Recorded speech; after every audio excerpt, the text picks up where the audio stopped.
പനച്ചിക്കാട്ട് സരസ്വതി.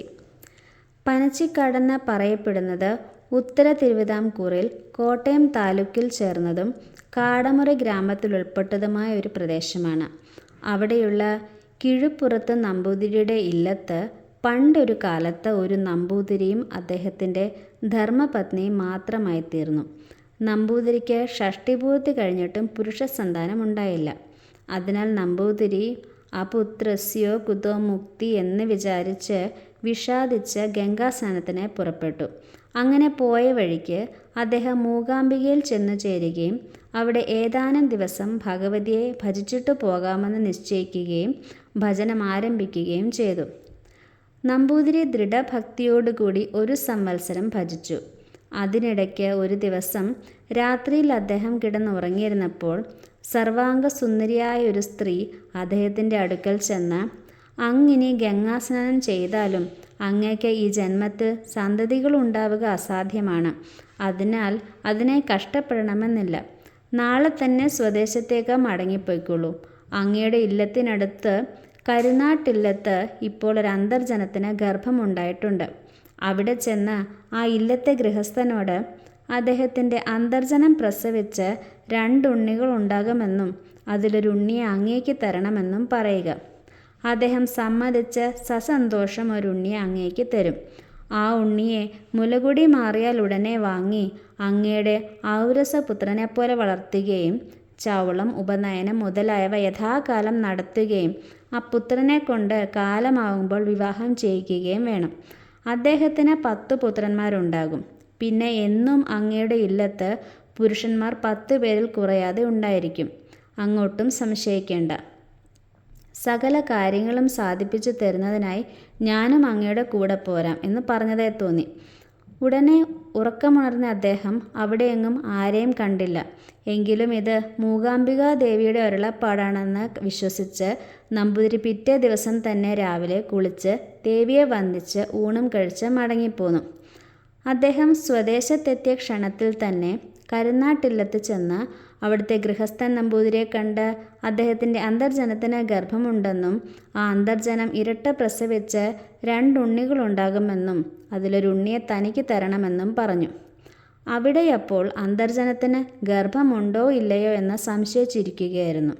കിഴപ്പുറത്തു നമ്പൂതിരിയുടെ വാക്കു കേട്ടപ്പോൾ കരുനാട്ടു നമ്പൂതിരി ഏറ്റവും സന്തോഷിക്കുകയും 2 ഉണ്ണികൾ ഒരുമിച്ചുണ്ടാകുന്ന പക്ഷം ഒരുണ്ണിയെ കൊടുത്തേക്കാമെന്ന് സമ്മതിക്കുകയും ചെയ്തു. അനന്തരം കിഴപ്പുറത്ത് നമ്പൂതിരി കുളിച്ച ക്ഷേത്രത്തിൽ ചെന്ന് സ്വാമി ദർശനം കഴിച്ചിട്ട് ഇല്ലത്തേക്ക് പോകാമെന്ന് വിചാരിച്ച് കുളിക്കാൻ പോയി. അവിടെ ആ ദേശത്തുള്ള ചില നമ്പൂതിരിമാരുടെ വകയായി പണ്ടേ തന്നെയുള്ള വിഷ്ണു ക്ഷേത്രത്തിൻ്റെ തെക്കുവശത്ത് സ്വല്പം കിഴക്കോട്ട് മാറിയുള്ള കുളത്തിലാണ് കിഴപ്പുറത്ത് നമ്പൂതിരി കുളിക്കാൻ പോയത്. നമ്പൂതിരി തൻ്റെ കയ്യിലുണ്ടായിരുന്ന ഓലക്കുട കുളത്തിൻ്റെ പടിഞ്ഞാറേ കരയിൽ വെച്ചിട്ട് കുളത്തിലിറങ്ങി കുളിച്ചു. കുളി കഴിഞ്ഞ് വന്ന് അദ്ദേഹം കുടയെടുക്കുവാൻ നോക്കിയപ്പോൾ കുട നിലത്ത് നിന്ന് ഇളകാത്ത വിധത്തിൽ അവിടെ ഉറച്ചുപോയിരുന്നു. ഇതെന്തൊരത്ഭുതം എന്ന് വിചാരിച്ച് അദ്ദേഹം ഇതികർത്തവ്യതാമൂഢനായി അവിടെ അങ്ങനെ നിന്ന സമയം എവിടെ നിന്നോ ഒരു ദിവ്യപുരുഷൻ അവിടെ ചെന്ന് അദ്ദേഹത്തോട്, "മൂകാംബിക ദേവി അങ്ങയുടെ കൂടെ പോന്ന് ഈ കുടയിൽ ഇള കൊണ്ടിരിക്കുകയാണ്. ദേവിയെ ഈ കുടയിൽ നിന്ന് ആവാഹിച്ച് ഒരു വിഗ്രഹത്തിന്മേലാക്കി കൂടിയിരുത്തിയാലല്ലാതെ കുട ഇവിടെ നിന്ന് ഇളകിപ്പോകുകയില്ല. ഈ കുളത്തിൻ്റെ പടിഞ്ഞാറ് ഭാഗത്തുള്ള മലയുടെ മുകളിൽ സ്വല്പം തെക്കുമാറി കാട്ടിനകത്തൊരു ശിലാവിഗ്രഹം കിടക്കുന്നുണ്ട്.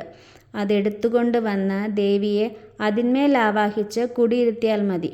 എന്നാൽ ആ വിഗ്രഹം പണ്ട് ഈ വനത്തിൽ തപസ് ചെയ്തിരുന്ന് താമസിച്ചിരുന്ന ചില ദിവ്യന്മാർ വെച്ച് പൂജിച്ചിരുന്നതാകയാൽ ആ ബിംബത്തിങ്കൽ പൂജ കഴിക്കുവാൻ തക്കവണ്ണം തപശക്തിയുള്ളവർ ഇപ്പോൾ ഭൂലോകത്തുണ്ടെന്ന് തോന്നുന്നില്ല.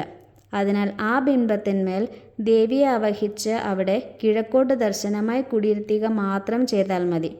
പതിവായി പൂജിക്കുന്നതിന് ആ ബിംബത്തിൻ്റെ നേരെ പടിഞ്ഞാട്ട് ദർശനമായി ഒരു അർച്ചനാബിംബം കൂടി സ്ഥാപിച്ചു കൊള്ളണം. പൂജാ നിവേദ്യാദികളെല്ലാം ആ അർച്ചനാബിംബത്തിങ്കൽ മാത്രം മതി. മറ്റേ ബിംബത്തിങ്കൽ വന്ദിക്കുകയും ചെയ്താൽ മതി. ഇങ്ങനെയൊക്കെ ചെയ്താൽ ദേവി പ്രസാദിക്കും. എന്നാൽ കാട്ടിൽ കിടക്കുന്ന ആ ബിംബം എടുത്തുകൊണ്ട് പോരുന്നതിന് സ്വല്പം ഒരു പ്രതിബദ്ധമുണ്ട്. അതും പറഞ്ഞേക്കാം. ആ ബിംബത്തിന് കാവലായി അവിടെ ഒരു യക്ഷിയുടെ വാസമുണ്ട്. ആ യക്ഷിയെ സന്തോഷിപ്പിച്ച് സമ്മതിപ്പിക്കാതെ ബിംബം എടുത്തുകൊണ്ട് പോന്നാൽ ആ യക്ഷി എന്തെങ്കിലും ആപത്തുണ്ടാക്കി തീർക്കും. എന്നാൽ ആ യക്ഷിയെ പ്രസാദിപ്പിക്കാൻ വലിയ പ്രയാസമൊന്നുമില്ല.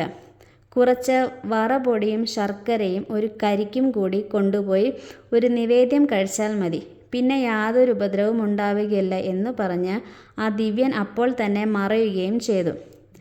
പിന്നെ കിഴപ്പുറത്തു നമ്പൂതിരി ആ ദിവ്യൻ പറഞ്ഞതുപോലെ എല്ലാം ചെയ്യുകയും അവിടെ സരസ്വതി ദേവിയുടെ സാന്നിധ്യവും ചൈതന്യവും വേണ്ടതുപോലെ ഉണ്ടായിത്തീരുകയും അപ്പോൾ നമ്പൂതിരിയുടെ ഓലക്കൂട വെച്ച സ്ഥലത്ത് നിന്ന് എടുക്കാറാവുകയും ചെയ്തു.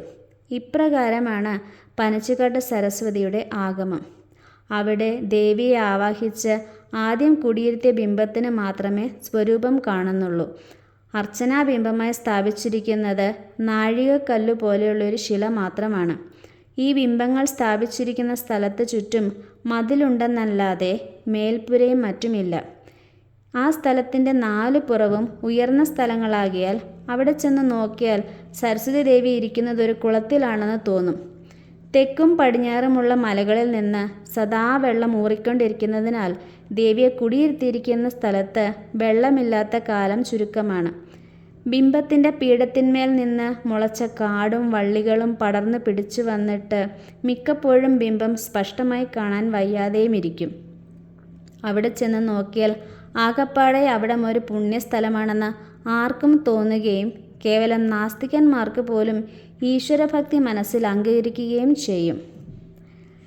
കിഴപ്പുറത്തു നമ്പൂതിരിയോട് മൂകാംബികാദേവി അരുളി ചെയ്തതുപോലെ കരുനാത്തില്ലത്ത് അന്തർജനം ഇരട്ട പ്രസവിച്ച് 2 ഉണ്ണികൾ ഉണ്ടാവുകയും ആ ഉണ്ണികളുടെ അച്ഛനായ നമ്പൂതിരി മുമ്പ് സമ്മതിച്ചിരുന്നത് പോലെ ഒരു ഉണ്ണിയെ കിഴപ്പുറത്ത് നമ്പൂതിരിക്ക് കൊടുക്കുകയും കിഴപ്പുറത്ത് നമ്പൂതിരി ആ ഉണ്ണിയെ ഉപനയനം സമാവർത്തനം മുതലായവ കഴിച്ച് തൻ്റെ പുത്രനാക്കി വളർത്തിക്കൊണ്ടുവരികയും യഥാകാലം അദ്ദേഹത്തെ കൊണ്ട് വിവാഹം കഴിപ്പിക്കുകയും അതിൽ അദ്ദേഹത്തിന് മുറയ്ക്ക് 10 പുത്രന്മാരുണ്ടാവുകയും ചെയ്തു.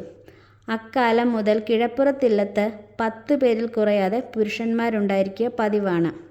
ഇപ്പോൾ ആ ഇല്ലത്ത് കുട്ടികൾ ഉൾപ്പെടെ 14 പുരുഷന്മാരുണ്ടെന്നാണ് അറിയുന്നത്. ഈ ഇല്ലക്കാരിപ്പോഴും ദേവിയെ ഭക്തിയോടുകൂടി സേവിച്ചു പോരുന്നത് കൊണ്ട് അവിടെ ഇനിയും പുരുഷ സന്താനങ്ങൾ വർദ്ധിച്ചു വരാനല്ലാതെ കുറഞ്ഞു പോകാൻ കാരണം കാണുന്നില്ല. പനച്ചിക്കാട്ട് സരസ്വതി ദേവിയെ ഭക്തിപൂർവം ഭജിക്കുന്നവർക്ക് സകല അഭീഷ്ടങ്ങളും സിദ്ധിക്കുമെന്നുള്ളത് തീർച്ചയാണ്. അതിനാൽ ഇവിടെ നവരാത്രി കാലത്തും മറ്റും ഭജനത്തിനായി പ്രതിവത്സരം അസംഖ്യം ആളുകൾ വരുന്നുണ്ട്. അവിടെ എന്തു ഭജിച്ചാലും ഫലം സിദ്ധിക്കുമെന്നുള്ളതിന് സംശയമില്ല. എങ്കിലും നവരാത്രി ഉൾപ്പെടെ 12 ദിവസം വീതം 3 കൊല്ലം അടുപ്പിച്ച് മുടങ്ങാതെ ഭജിക്കുകയാണ് വിശേഷം. ഇങ്ങനെ ഭജിക്കാൻ സാധിച്ചിട്ടുള്ള ചില ഭക്തന്മാർ സംഗീതത്തിലും സാഹിത്യത്തിലും അതിവിദഗ്ധന്മാരും പ്രസിദ്ധന്മാരായി തീരുകയും മറ്റു ചില ഉദ്ദിഷ്ട കാര്യങ്ങൾ സാധിക്കുകയും ചെയ്തിട്ടുണ്ട്. ഇപ്പോഴും ചിലർ ആ ദേവിയെ ഭക്തിവിശ്വാസങ്ങളോടുകൂടി ഭജിച്ച് അഭീഷ്ടങ്ങൾ ലഭിച്ചു പോരുന്നുമുണ്ട്. അതിനാൽ ദേവിയുടെ ചൈതന്യവും സാന്നിധ്യവും ഇപ്പോഴും അവിടെ ഒട്ടും കുറഞ്ഞിട്ടില്ലെന്ന് തന്നെ വിശ്വസിക്കാം.